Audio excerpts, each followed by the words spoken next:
Mangwanani Mwalelepo Vukenjani Keklas Vanave Africa. Good morning and welcome to Africa Good Morning, your trusted weekday news source bringing you the latest stories from across the continent. You can catch us on DSTV channel 285, GoTV channel 25, streaming on oneup2.com and on the Network Media Hub YouTube channel, including NTV Africa. Now, in today's broadcast, we highlight a major coup plot foiled in Burkina Faso, Ghana's suspension of its Chief Justice, and controversy surrounding South Africa's Floyd Shivambu and his visit to fugitive pastor Shepherd Bushiri. We also explore growing support across Africa for the first black pope following the death of Pope Francis. And in our Botswana report with Rorisang Mohojwe, we cover a national doctors' strike, President Duma Boko's recognition by Time magazine, and key updates in sports and public policy. This is Africa Good Morning with Ashwin Berry. Top stories shortly. Welcome to Namibia, where adventure meets tranquility. With Enjoy, you have access to a wide range of accommodations to suit every traveler's taste and budget. Experience the finest dining and hospitality Namibia has to offer. Booking your dream accommodation is just a few clicks away with Enjoy. Join thousands of happy travelers who have trusted Enjoy for their Namibian getaway. Your gateway to unforgettable Namibian adventures.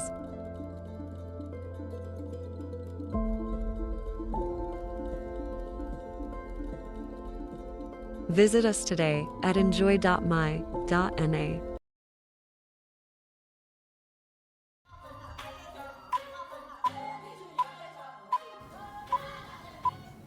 In our top stories, Burkina Faso's military government has announced the foiling of a major plot to overthrow junta leader Captain Ibrahim Traore, allegedly orchestrated by current and former soldiers collaborating with terrorist leaders and based in neighboring Ivory Coast.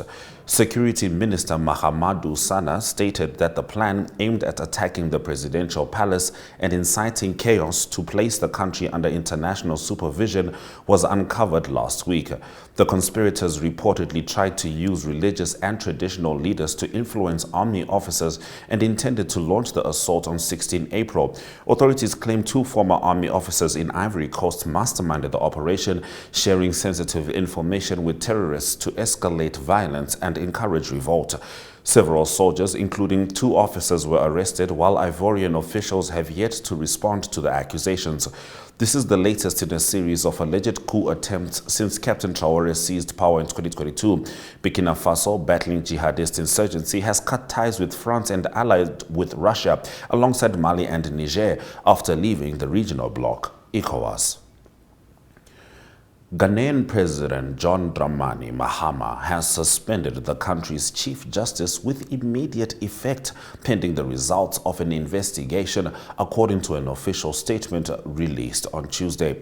The move comes just months after Chief Justice Gertrude Tokornor presided over Mahama's swearing-in ceremony for his second term on January 7. No details have yet been provided about the nature of the probe or what prompted the suspension. The development marks a significant shift in Ghana's judiciary leadership and adds a new layer of political tension in the West African nation. We'll certainly be keeping an eye on that. South African political figure Floyd Shivambu, Secretary General of the Umkhonto weSizwe (MK) party, is facing widespread criticism after attending an Easter service hosted by controversial preacher Shepherd Bushiri in Malawi. Bushiri, a self-proclaimed prophet, fled South Africa in 2020 while facing charges of fraud and rape and has resisted extradition ever since. Shivambu praised Bushiri's work on social media, calling it unparalleled, and appeared in footage shared by Bushiri that showed him warmly welcomed by the congregation. However, South Africa's Minister of Justice Mamoloko Kubayi condemned the visit as an affront to the country's legal system and an act that could encourage evasion of justice. In response to the backlash, the MK party distanced itself from Shivambu's actions, stating the visit was personal and unauthorized by party leadership. The party reaffirmed its stance against gender-based violence and exploitation of vulnerable people people through religious manipulation. Bushiri, a millionaire preacher with churches across Africa, has claimed to perform miracles, including curing HIV and walking on air. He and his wife deny all wrongdoing and are appealing Malawi's decision to extradite them to South Africa. Shivambu's actions have reignited debate around accountability, faith, and political judgment in South Africa. Now, following the death of Pope Francis at age 88, hopes are rising across Africa for the appointment of the first black pope in modern history. As the continent experiences the fastest growth in Catholic membership, speculation is mounting around figures like Cardinal Peter Turkson of Ghana, Cardinal Fridolin Ambongo of the DRC, and Cardinal Ignace Bessie Dogbo of Ivory Coast. While Vatican insiders remain skeptical due to limited public scrutiny of African contenders, many African Catholics say it's time the papacy reflected the global church's diversity. However, some warn that cultural conservatism, especially on issues like same-sex blessings, could complicate support. Despite uncertainties, leaders and believers alike say a black pope could inspire faith, affirm Africa's place in global Catholicism, and build on Pope Francis's legacy of speaking for the marginalized. Those have been our top stories on Africa. Good morning. We'll shortly be swinging over to Botswana as we talk to Rorisang Mohojwe.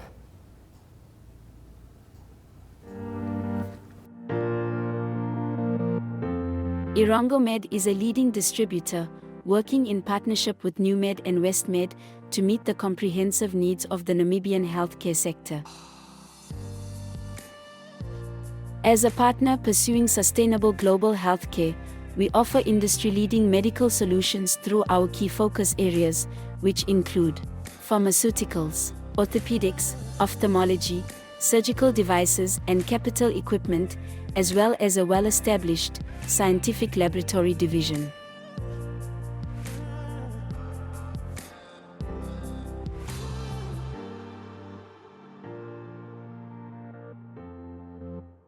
In healthcare, Irango Med is committed to making a difference. What about you?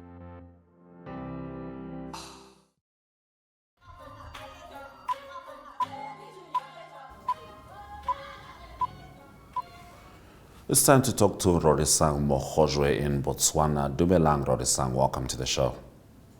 A very good morning to you, Ashwin, and thank you very much for having me. It's always a pleasure, as usual, to be right here on Africa. Good morning.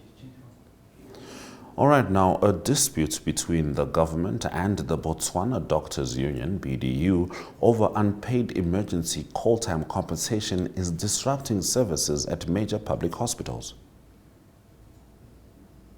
The Botswana Doctors Union and the Ministry of Health have actually locked horns over emergency call compensation, and this has caused service disruption at public health institutions and hospitals across the country.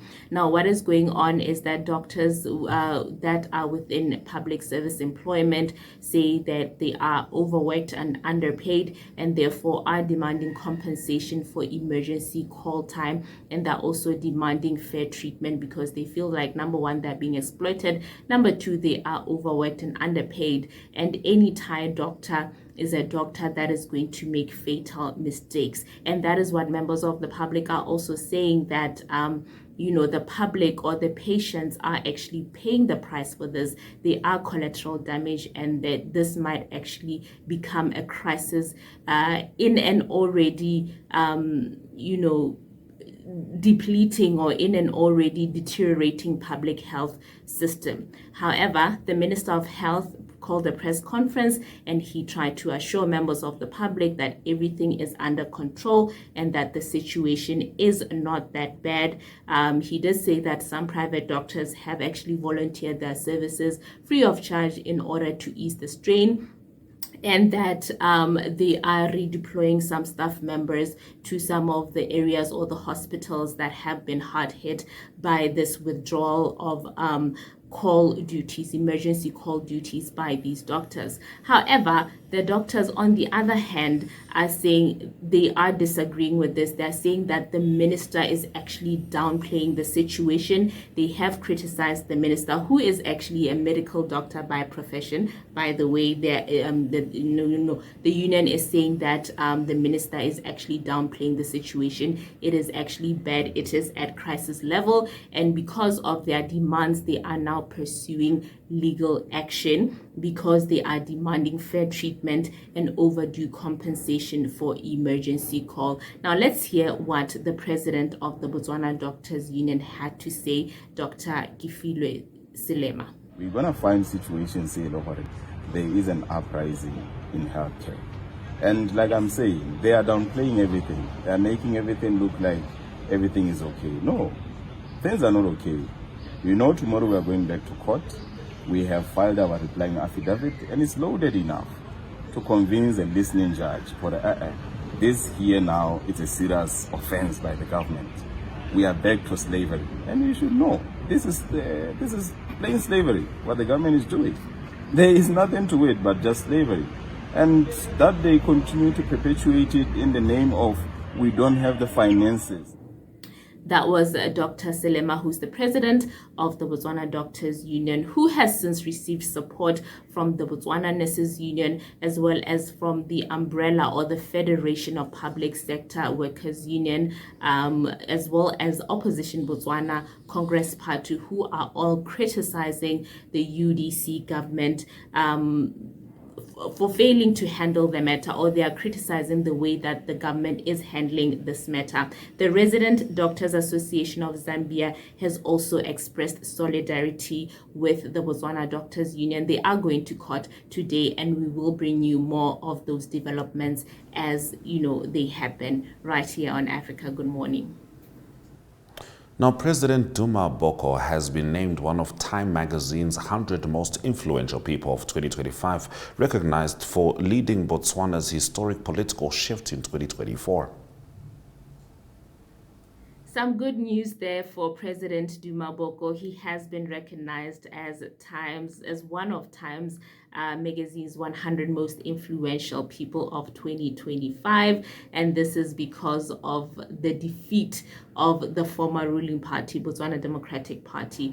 Now, President Boko is actually the first Botswana to be included in Time's 100 list. His Minister of Minerals and Energy, Bogolo Kenewendo, was previously named to the Time Next 100 or Time 100 Next list in 2022, which honors rising global figures. Now, Boko says that this is an absolute honor, and we did have a conversation with the press secretary to the president, Emma Mutapati, who said that this win, according to Boko, is not just for Boko, but it is also for Botswana as a whole, because he intends to capitalize on this win in order to attract foreign direct investment. We do understand that Time magazine described Boko's win, or rather the unseating of the former ruling BDP, as a seismic upset, and they also praised his commitment to justice, equality, and democracy. However, the magazine also noted that Boko has an uphill task ahead as he works to deliver on ambitious campaign promises that he made during the 2024 general election campaign, and this includes doubling the minimum wage to 4,000 pula and also expanding some social benefits. And Boko is a 55-year-old Harvard-educated lawyer, Harvard-trained lawyer. He is a human rights lawyer by profession, and he has been celebrated by the Times magazine for unseating the former ruling party after nearly 6 decades. And it is very good news for him and for the country, and congratulations to him.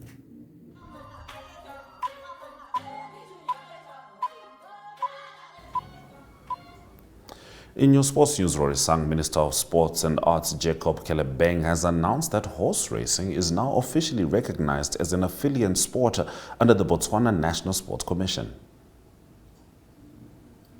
So horse racing is now experiencing a significant growth. It has now been officially recognized as an affiliate sport under the Botswana National Sport Commission, BNSC, and this announcement was made by the Minister of Sports and Arts, Jacob Gillebeng, in the tourism capital of the country, that is Maun, over the Easter long weekend. You know, he did acknowledge horse racing as a competitive sport, appreciating that it is actually growing cultural. It is growing in cultural as well as economic significance. He says that it has the potential to not only grow the local economy but also to contribute to the tourism sector, which consequently does, contribute to the growth of the GDP of the country. Tourism is a major contributor to the GDP of the country. And so he says that Maun, being the tourism capital of the country, Maun being the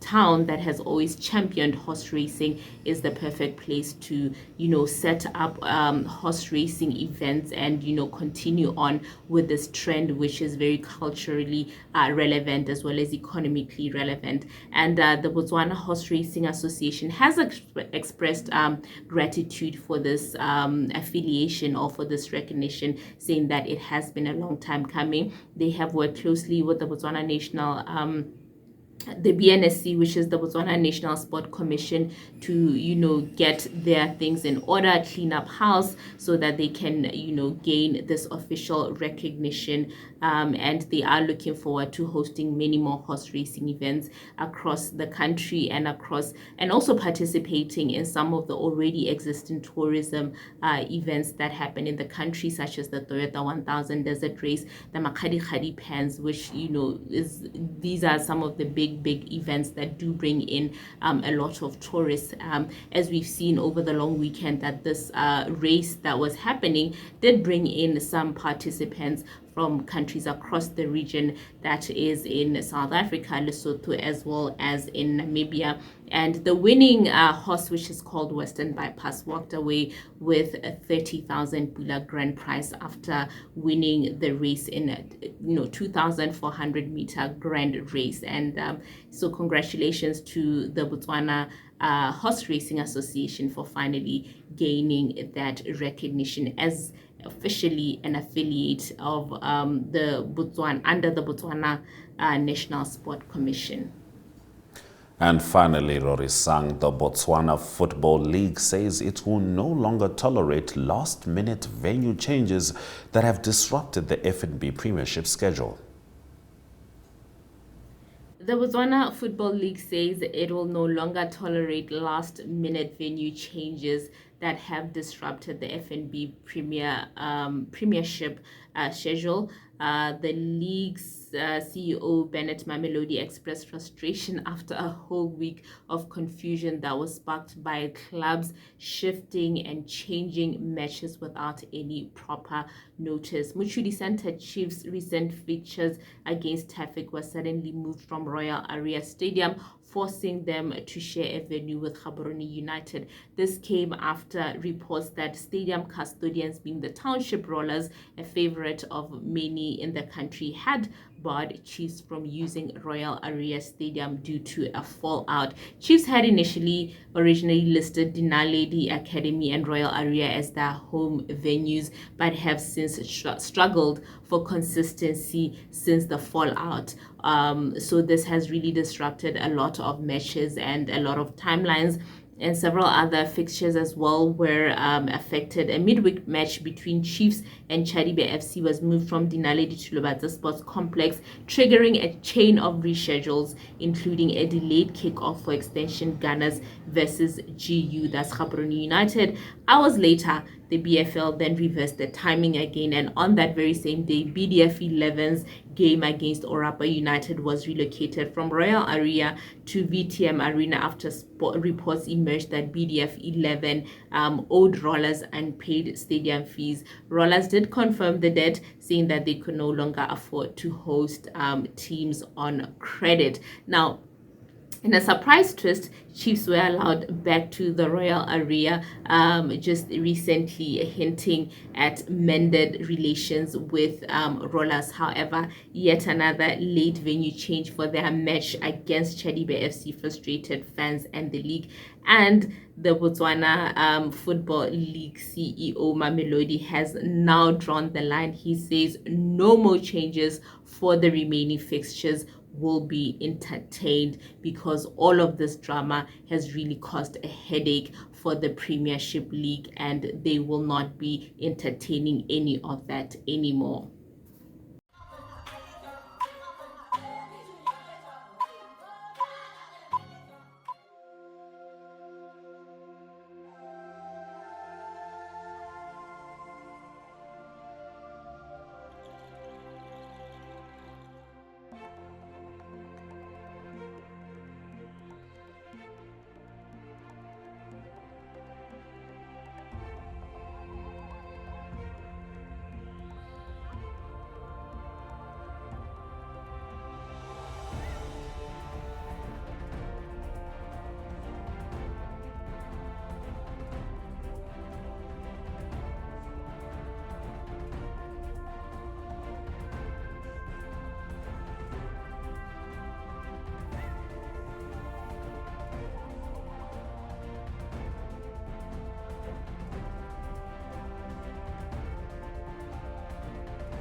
We now swing to Namibia.